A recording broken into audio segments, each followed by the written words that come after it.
নমস্কার, the lovely kitchen of Srabanti রান্নাঘরে আপনাদের সবাইকে স্বাগত জানাই। গরমের কারণে যখন কিছুই না খেতে ভালো লাগে, তখন ঘরোয়া উপকরণ দিয়ে একেবারে সহজ ও সাধারণভাবে তৈরি করে নিতে পারেন এই রকম অসাধারণ দই কাবাব। কাবাব আমাদের সবসময় পছন্দের তালিকায় থাকে। দই কাবাব তৈরি করার জন্য প্রথমে দইটাকে ঝাঁকতে হবে, যার জন্য এখানে একটা টাওয়েল নিয়ে নিয়েছি এবং এর মধ্যে দিয়ে দিচ্ছি 250 গ্রাম টক দই। এখন টাওয়ালটাকে এইভাবে পাকিয়ে পাকিয়ে দইয়ের মধ্যে থেকে এক্সট্রা জলটা বের করে নেব। আর বাকি যে জলটা থাকবে সেটাকে 6 থেকে 7 ঘন্টার জন্য একটা স্ট্রেনারের ওপরে এইভাবে রেখে দেব। এখন এই টক দইটাকে বাইরে রাখলে চলবে না, এটাকে ফ্রিজের মধ্যে রাখতে হবে।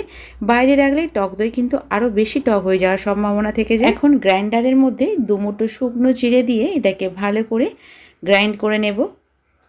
চিড়েটাকে ঠিক এই রকমভাবে গুঁড়ো করে নিতে হবে। আর এখন একটি প্লেটের মধ্যে নিয়ে নিচ্ছি 4 চামচ ময়দা।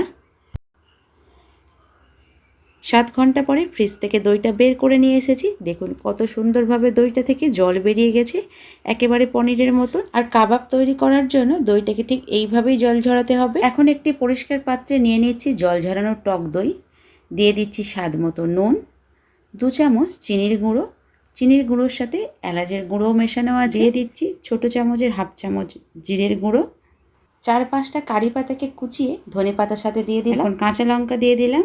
আর অবশ্যই যেটা দিতে লাগবে সেটা হলো মৌরি ও 8 থেকে 10টা কিশমিশকে এইরকম ছোট ছোট করে কেটে এর মধ্যে দিয়ে দেব। কিশমিশ ও মৌরি দেওয়ার ফলে কাবাবের টেস্টটা অনেকটাই বেড়ে যায়, এই জন্য এই দুটো জিনিসকে বাদ দিলে চলবে না। এখন সব কিছু একটু মিশিয়ে নিয়ে এর মধ্যে অল্প অল্প ময়দা দিয়ে মাখতে থাকবো। আমার তৈরি রেসিপিগুলো বাড়িতে অবশ্যই ট্রাই করে দেখুন। ভালো লাগলে লাইক, কমেন্ট, সাবস্ক্রাইব এবং ফ্রেন্ডস অ্যান্ড ফ্যামিলির সাথে শেয়ার করার অনুরোধ রইল। অল্প অল্প করে ময়দা দিয়ে ততক্ষণ পর্যন্ত মাখতে থাকবো যতক্ষণ না পর্যন্ত এই রকম একটা নরম দলাতে পরিণত হয়। এখন এই ডোটা থেকে মোটামুটি সমান করে এই রকম গোল গোল বল তৈরি করে নেব। 250 গ্রাম টক দই থেকে মোটামুটি এই রকম 8টা কাবাব তৈরি হবে। এখন এই বলগুলোকে ময়দাতে কোটিং করে নেব।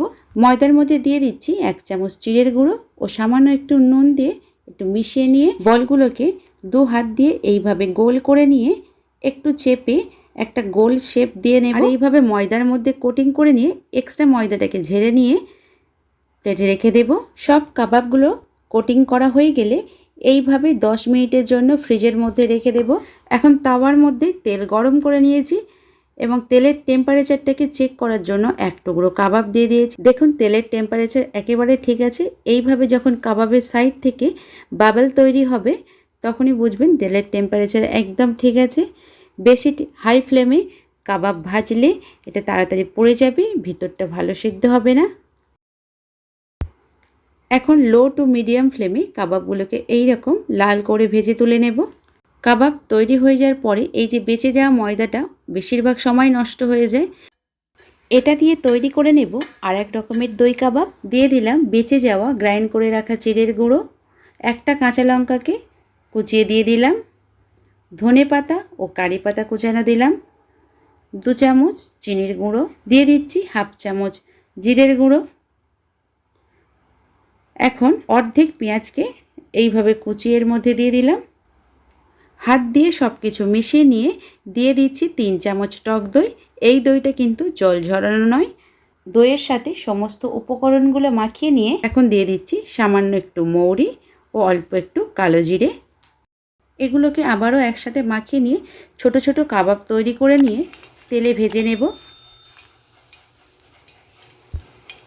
প্রথমে আমি যে দই কাবাব তৈরি করেছিলাম এটা পুরোপুরি ভেজ, যে কোনো উপোসের দিনে এটা খাওয়া যায়। তাহলে একই সাথে তৈরি হয়ে গেল 2 রকমের দই কাবাব। রেসিপিগুলো আপনাদের কেমন লাগছে অবশ্যই কমেন্টে লিখে জানান। ভালো লাগলে লাইক, কমেন্ট, সাবস্ক্রাইব করে আমাকে আনন্দিত ও উৎসাহিত করবেন। আজ এই পর্যন্ত, আবার দেখা হবে অন্য কোনো রেসিপি নিয়ে। ভালো থাকবেন, সুস্থ থাকবেন, সাবধানে থাকবেন। ধন্যবাদ।